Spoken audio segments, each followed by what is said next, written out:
What's going on, gamers? I'm Merkaba18. Today I have a brand new video for you. This is going to be a walkthrough of a brand new Series 5 addition to Marvel Snap coming pretty soon here.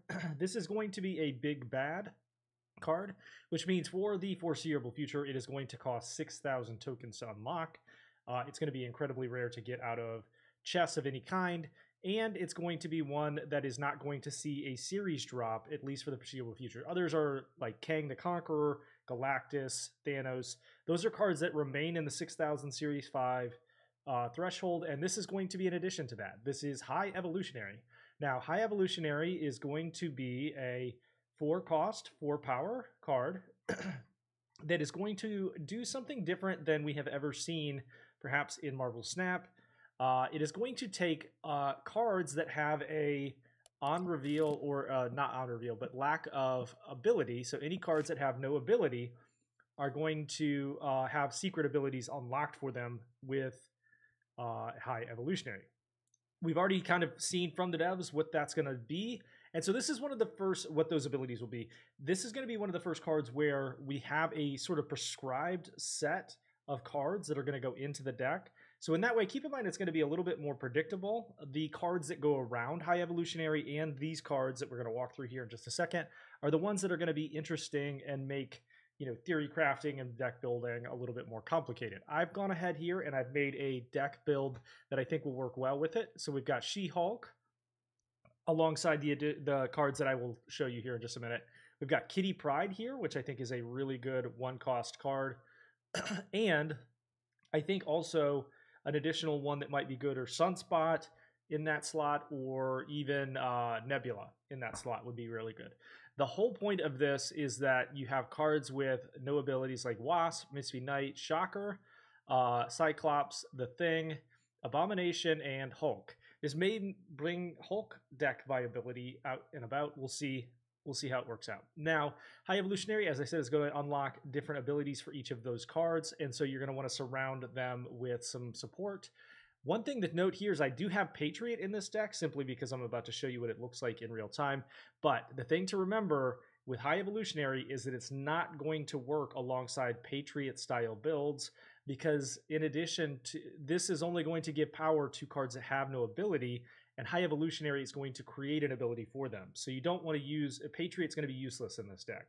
But as it stands, he's not in the game yet. High Evolutionary is not in the game, which is why I'm using Patriot here to kind of give you a demonstration of what it might look like and make it a little bit more viable in real time. So High Evolutionary is going to change Wasp, as you see here, into an ability that on reveal has that afflicts 2 random enemy cards with -1 power. So it's a free card with 1 energy that's going to take 2 power off the board. That's a really, really good value in terms of 0 cost, right? And you can play that at any time. I would recommend, obviously, playing all of these after you have played High Evolutionary. So it's going to depend on you having a High Evolutionary on the board, I believe, or in your hand on some level. Oh, actually, in the description, it says, at the start of the game, unlock the potential of all of your cards. So you're not even going to need to play it. He just needs to be in your deck, essentially. So keep that in mind as you play this. You're going to be able to do that in real time if it's in your deck, even if you don't play the card. So Misty Knight is going to have a 1 energy, 2 power still, and then the text isn't even on reveal or ongoing. It says, when you end a turn with unspent energy, give another friendly card +1. So that's a really good value, right? So if you don't have any energy spent, maybe feed it to Sunspot, and this ability is going to do something like Sunspot and give it an extra power to a random enemy, to a random friendly card. So she becomes a de facto Sunspot in some ways, which is why Sunspot is a really good build in this edition. I think Nebula, again, could play well here. I think Kitty Pryde is a good one, too, because she's going to maybe give you unspent energy, and she sort of adds value every time you play her. Cyclops here, or no, Shocker first. Shocker 2/3. When you end a turn with unspent energy, afflict 2 random enemies here with 1 minus power. So this is going to do something similar to Wasp, except it's not going to be random. It's going to put them in a specific lane. So in addition to gaining power, you're going to hurt your enemy cards in a specific location. This will be a really good counter for a lot of the current bounce decks out there where they're stacking Collector and Bishop in one lane or some of their better cards in one lane. You're going to be able to afflict them with -1 power there in a specific lane and target it. So I have Patriot here, obviously, because we're going to demonstrate what that looks like in real time in a minute. I've got Cosmo here because you're going to want to protect some of your better cards here in a minute. And then Cyclops is going to have a, when you, no, we did Cyclops. Let's do the thing. On reveal, afflict a random enemy card here with -1 power. Repeat this twice more. So you're going to get minus power on reveal with the thing and give them minus power. So you're going to basically be able to cut their power down on a lane. A lot of this is based on unspent energy, and so you're going to want to pair that with She-Hulk in this case, because that helps also add value if you don't spend the energy towards the later parts of the game. And I'll explain what that looks like here in just a minute. Abomination is going to be 5/9, and the unlocked ability is cost 1 less for each enemy card in play that's been afflicted with negative power. So if you've already spent all of your energy down here at the early stages of the game lowering their power, this is going to cost less energy, which then afflicts them more, right, as you go forward. And it's going to make She-Hulk much, much more useful because she's going to cost less because you spent less energy. And that will also, in this particular case, either go into Sunspot, or you'll have had a lot more unspent energy that can go into other cards here. So Sunspot's a really good addition in this deck. It will hold the energy that you've not spent and make sure it's not fully wasted. Kitty Pryde can fit here because she's going to bounce back and forth and become essentially free. One addition, one maybe mold that I would change here is instead of Cosmo, maybe go with Beast so that Kitty Pryde becomes free and you can just spend her without having to spend energy. So last but not least, we have Hulk, who is 6 and 12. The unlocked ability is ongoing. It means +2 power for each turn you ended without spending the energy, with unspent energy. So even if it's just 1 energy, if you took a turn and didn't spend that energy, you're going to get more power. So this is all centered around like lowering your opponent's cards, increasing your own based on unspent energy, and then sort of at the end getting a little bit of a boost from Hulk. So I've got Moon Girl in here because you want to kind of maybe duplicate on certain turns. We'll put, obviously, instead of Patriot here, that would be where you put High Evolutionary. And then in this case, you can either do Cosmo or Beast to make Kitty Pryde. There's variations and theories about where that will fit. But that's what I would do in this particular case, is put Sunspot or Kitty Pryde and maybe do Beast here. He's here. Cosmo's really here to kind of counter some of the stronger Galactus decks out there. Cosmo's just a good addition for any deck, and it'll protect some of your stronger cards like these two here. It'll also prevent any Enchantress plays on Hulk for the ongoing ability. So I think this is going to be a fascinating card. I think this is going to be one of the best additions. I personally think it's an easy must-buy. So save your tokens and jump in. We're going to go ahead and show you what this might look like in real time here.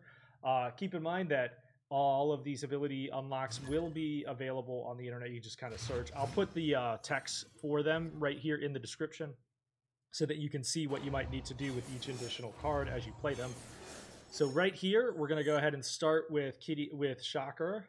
That would give the leftmost card in your hand -1 cost. So that would mean Kitty Pryde costs less. So now Kitty Pryde is going to be free, right? So each time we play her is going to be essentially free. And this is a great zone for us here. So Kitty Pryde, and then here we have 2 unspent energy, right? So that's going to play into, this is a great zone for this deck. It's a great demonstration. That's going to play into what we end up with as a result of that. Looks like we're playing a Galactus deck here. And as you can see, that then takes She-Hulk down to 4 cost. Which means we can play her right now. And in the event that we do not have, Moon Girl, this is where we play her, because you want to keep, like, maybe use Moon Girl to duplicate She-Hulk and make her cheaper, and have 2 of them. But in this case, we'll just go She-Hulk. Galactus. Shocker. Galactus on the ladder? No way. All right, so we do have that. Now we're gonna go ahead and go Thing. Thing would then afflict an enemy card with -1 power and then duplicate that. So he Shang-Chi's my She-Hulk, which is the right move. But we're still tied, right? And this is without high evolutionary, by the way. Keep that in mind as we do this. Okay, we'll go Kitty Pryde, Wasp, and then Patriot.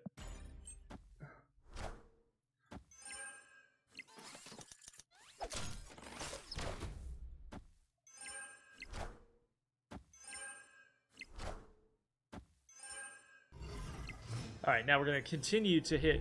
So Kitty Pryde is one option, or we could just go Incredible Hulk here, and that would obviously give us 2 ongoing power for each time we had. I think it was at least 2 rounds here where we didn't have an energy spent. So we got death there. And we lose by 1, but again, that's without high evolutionary. That's without the ongoing effects. Had we had high evolutionary in our deck, that's an easy win, right? Because we're inflicting negative power, we're gaining ongoing power here. And so you can see, even against Galactus, even at the top of the ladder, this is an effective deck, one that I think is going to change the game in a positive way, and I think that you should absolutely buy it. Please remember to subscribe to the channel if you have not done so. Please like and comment below what you think. I will again add the text for each of the ongoing abilities and on reveal abilities that are unlocked via high evolutionary so that you can just plug those in. Interested to see what kind of decks you build. Let me know what you think in the comments below, and I will see you again next time.